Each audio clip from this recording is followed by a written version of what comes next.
मैं तुम लोगों को पहले ही कह रहा था ना कि इस लड़की को घर में मत घुसने दो। लड़की को कोई आंच नहीं आएगी। मैं किसी रिश्तेदारी का ख्याल नहीं करूंगा। ये हमारी मेहमान है। खत्म करो इस नुमाइश को। ये क्या बेगैरती है? बस आखिर हुआ क्या है? सब कुछ इस गधे की वजह से हुआ है। बस पहले मुझसे बात कर। जिंदा लाश मुझे सिलेंडर बोलता है। अब्बा लड़की पे आंच नहीं आनी चाहिए। कुर्बानी का वक्त आ गया है।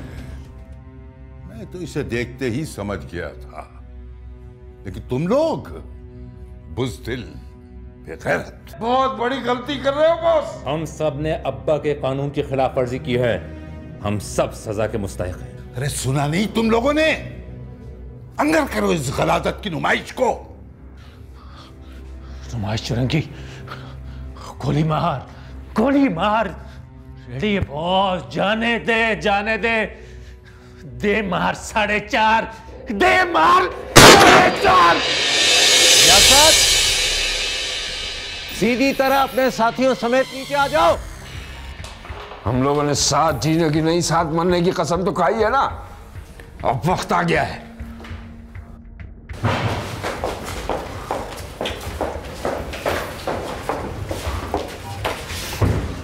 ना ना ना ना ना ना, बड़ा सामान नहीं, अंदर रख, अंदर रख। सरकार, साम्राज्य के चमचे कुत्तों, हमें सबूत चाहिए।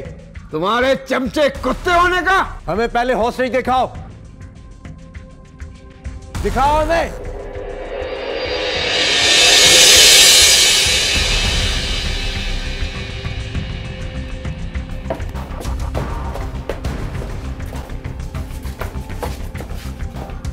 मैं Asif Hussain, DSP crime branch, तुमसे वादा कर दो कि तुम्हें कोई नुकसान नहीं पहुंचाया जाएगा। उस लड़की को छोड़ दो। क्यों? अबे ये तेरी खाला की बेटी लगती है। खबरदार, पहले टीवी के रिपोर्टरों को बुला, उनके सामने ये बयान दे, उसके बाद बात होगी तुझसे। चल बे, घूम कर अपनी ब्लैक एंड व्हाइट फोटो निकाल। मलिक रियासत, तुमसे इस घटियापन की उम्मीद नहीं थी। कहां गए तुम्हारे वो नजरियात, वो इखलाकियात? नीचे नीचे करो इडियट। हौसले जाओ उन लोगों के पास।